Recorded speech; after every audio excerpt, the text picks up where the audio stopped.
ambaye tunaweza tukasema ni content creator kwa sasa, kwa sababu anafanya vizuri sana, anazungumzwa sana, mkali, lakini pia ni mtu wa majibizano mitandaoni. Ni Mbega mwenyewe. Kwaje mkubwa? Safi, mambo vipi? Kama kaa? Wema kabisa. 2026 naona imeanza kwa kasi sana, na ndo kwanza Februari nataka kuingia, lakini naona mikanganyiko ni mingi sana kwenye mitandao ya kijamii. Imeanza kwa moto mkali. Kwanza hongera sana. Mara ya mwisho ulituonesha mambo mbalimbali, namna ambavyo Diamond Platinum ana appreciate harakati zako na vitu kama tukazungumza mambo mengi sana. Lakini leo nikasema nikutafute kwa sababu kuna mikanganyiko ambayo inaendelea na kila mmoja anakuwa akirusha maneno upande wa pili. Kwa nini star yote akinunua labda gari, wewe labda unaposti gari lile na kulizungumzia na kulichambua? Kwa nini unakuwa unafanyaga vile? Unakuta mimi napenda ukweli. Na kitu kingine nakuta namba zinaongezeka. Hiko ndo kitu ambacho kinanifanya mimi ninarudi ninachambua. Yaani unakuta gari labda let's say thamani yake mfano milioni 20. Unakuta mtu anaposti milioni 70. Paka mwenyewe unastuka. Inawezekanaje? Sasa changamoto na hizo gari nakuaga nazo hapa ofisini, kiziposti hapo ndo vita inapoanzia. Hapo unaanza kuona mtafaruku, huyu anaongea kwake, hawa na kwa upande huu, hawa na kwa upande huu. Ndio maana unakuta akiposti na mimi huwa naliposti kama lile, kwa sababu siposti kwa kuonyesha, na posti lipo. Okay. Na kwa nini unakuwa unafanya vile? Labda pengine mtu anajiuliza mara mbili kwamba mbona kama jamaa anataka kuumbua watu, yani kwamba unaweka kwenye kutaka kuumbua zaidi. Hamna. Nafikiri kitu kingine huwa napenda ukweli. Sawa Mimi by the way mimi ni mtu wa Mungu sana. Kwa hiyo nikiona mtu anadanganya, nafsi yangu haiko sawa na hizi gari zipo hapa. Kwa hiyo huwa nafanya ili tu kuwapa watu elimu kwamba iko hivi na hivi, sio kwa lengo la kuua biashara ya mtu yote. Huwa nasema hivi, lakini kishasema vile ndo nainua vita. Okay. Mimi sitaki kuongea sana, lakini nadhani umeona jana ambacho Issa Tambua amekizungumza, lakini maneno yale sidhani kama ni maneno rafiki sana, lakini ni kama alikuwa anakuwasha ubunifu wako na dheo unavyofanya. Mimi nataka tu unichambulie kwa namna ulivyosikiliza. Ile impact yake iko vipi? Na uoni kama labda pengine haitakuathiri au itaweza kuzua taharuki hata kwenye mipango yako hapa na pale? Hapana, Issa ameongea tu, wenda ameteleza. Alivyoongea sijajua alikuwa na intention gani, lakini mimi kwangu sijachukulia kwenye ubaya sana, kwa sababu sasa sijajua yeye intention yake ilikuwa ipi. Kwa nini labda wengi wanasema kwamba labda huyu jamaa labda sometimes huduma zake zinakuwa labda ziko katika viwango, wengine mpaka wanajaribu kuweka grade. Kwani dhumuni la kufanya hivi, lengo lako lilikuwa nini hasa? Ukisema mambo ya grade hivi, na mimi nimeanza biashara kabla Issa, nakubali iko kitu. Nimeanza miaka 11 nyuma, yeye mwenyewe kaanza juzi. Kwa hiyo sasa ukianza mambo ya grade hivi na hivi, kwa mimi nafahamu magari, kwa sababu hizi gari ambazo nazozileta yeye na mimi ndio hizo ninazozileta. Kule Japan ukiona unanunua gari, sawa? Mara nyingi sisi tunachukua grade ya kawaida ambao standard yetu ni sasa na uza magari mengine. Ila unapokuja huku tunatofautiana faida, kwa sababu kuna gari zingine hapa faida mtu anapata hadi milioni 10. Sasa wewe unaamua tu kupunguza, bwana mimi gari nikipata faida milioni 3, it's okay. Okay. Labda Mbega, mimi kwanza kufahamu, ulishakuwa na ukaribu wote na Ndaro? Nani? Na Ndaro? Hapana, mimi Ndaro sijaje naye kabisa. Yaani kabisa hata kuonana naye sijakutana naye. Kwa nini watu wanahusisha baada ya Ndaro kusema kwamba amenunua magari, akaziweka zile gari zake pale? Nao pia ukaonekana pia nao unaeleza baadhi ya vitu fulani, lakini ulikuwa na gari aina zile, lakini sio kwamba zinafanana sana, lakini ikaonekana kama unamjibiza. Unafikiri ni kwa nini watu walikutaja wewe moja kwa moja?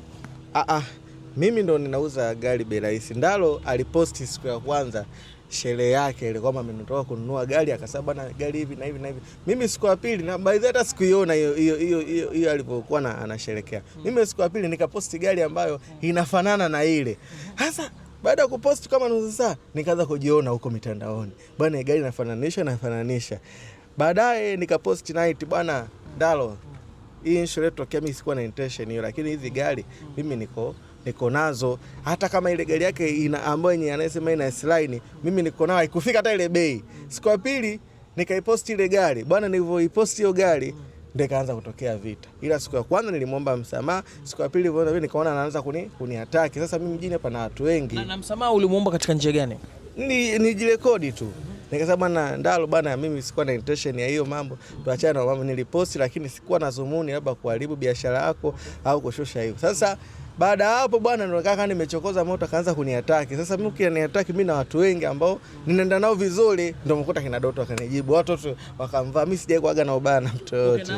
Na hiyo ataki ilikugusa vipi by the way? Nilikuwa nataka unielezee namna ambavyo ilikugusa. Nikaanza kuona naongelea interview akasema yule jamaa bwana anauza magari yake bei rahisi, hawezi kuwa mazuri, hawezi kuwa hivi, hawezi kuwa hivi.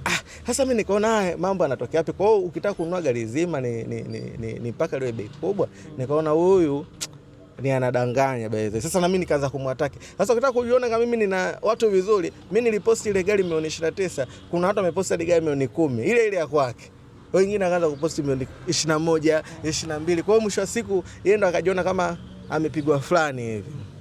Mwisho wa siku kama bwana yaishe, kama anahitaji ana shida ya mafuta, aje hapa nimwekee, ila kudili na mimi hawezi kabisa. Kwa nini unadhani kwamba hawezi kudili na wewe?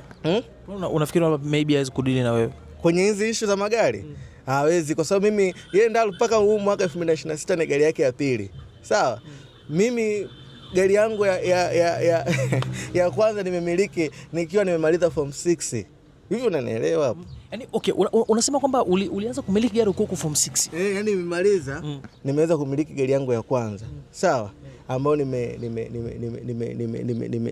nimeenda nayo chuo nafikiri semester pili, nikabadilisha mwaka kwanza semester pili, nikaenda hivyo hivyo mpaka sasa hivi. Kuna baadhi ya watu mimi wananijua. Sasa yule gari yake pia aanze kushindana na mimi na hii mpaka hii biashara hoja kuifanya leo. Yaani kwenye upande wa magari mimi haniwezi kivyo vyote yani. Neno lako moja la kumwambia kuhusiana na hii issue nzima inayoendelea kwenye mitandao ya kijamii? Kitu ninachomwambia Ndalo ni kwamba yeye ameingia kwenye game ya magari na baadaye ni gari yake ya pili. Yeye tu aendelee na komedi zake hivi, lakini ukiingia upande wa magari huko hawezi, kwa sababu magari ni vitu tu starehe, haina thamani. Leo imekisajiliwa gari yake anaweza kuuza tena 55, ndio tarudi pale pale tutauza milioni 20, taondoka, labda tumsaidie tumbadilishie gari, kwa sababu sisi ndio tunadili na mastaa. Kuna mastaa wengine wanatembea magari mazuri kuchukua kwetu, wengine wanatuomba kabisa tunaomba tukashutie. Sasa kwa nini tufanye hayo mambo? Yeye aje tu tusaidiane, maisha yaende. Na hao mastalaba maybe wakiwa labda wanakuomba magari kwenda kushutia na nini, kwa sababu mimi najua wewe ni mtu ambaye una huruma sana, wengi wanakuwa kusifia katika hilo. Wewe unawalipishaga? Sija kumlipisha hata mtu mmoja. Mimi naambia wewe chukua, nenda, baadaye utarudisha. Gari nyingi ambazo watu wameshutia wanakuja hapa na mimi ndio kwangu anachukua bure, sehemu nyingine anaambiwa alipe hela. Mimi sija kumlipisha mtu. Anakuja wananiazima, waenda kushutia. Najua huyu naye anajitafuta, lakini sasa tukianza wewe mimi nauza magari, wewe anze tena kubishana na mimi, unabishana mimi kwenye nini? Okay, vijana wengi wanakuwa na ndoto mbalimbali, lakini wengi wanaonekana kwamba ndoto zao hawazikamilishi ipasavyo. Lakini wewe kama kaka bora, tunaweza tukakuwa katika kundi hilo, kwa sababu tumeona hustling zako, lakini pia heshima yako ni kubwa sana, huna makando kando, lakini sio mtu wa skendo sana. Na au kwa kifupi huna hata skendo. Unafikiri vijana wengi kwa nini wanakwama, wanashinda kutoboa na kufikia katika malengo mazuri ukikompea na vijana kama nyie? Mimi cha kwanza, watu hawajanyoka. Umenipata? Yaani watu hawajanyoka. Mtu anaweka tamaa mbele, maisha hataki tamaa. Umenipata? Kuaminika ni jambo rahisi sana, kama utaamua mwenyewe kuaminika. Na hapa mjini, maisha ya mjini kutoboa si kazi. Maisha ya mjini kutoboa ni watu. Kwa hiyo watu mradi waweze kwenda vizuri, cha kwanza unyoke, cha pili usiwe na tamaa. Sasa vijana wengi wa mjini wanadhani maisha ni kwamba kufeki, kufanya hivyo. Naonaga vijana wengi wa mjini yani ni anafeki. Yani kufeki sio kitu kizuri. Unatakiwa unyoke. Sitaki kuongelea maisha ya watu, lakini unatakiwa unyoke. Yani kitu cha kwanza kwenye maisha bado utoboe. Wewe nyoka, kuwa mkweli, basi connection unaipata. Connection na watu matajiri wanadili na watu ambao wamenyoka tu basi. Adili na watu wengine. Nashukuru sana mkubwa. Na mimi nashukuru.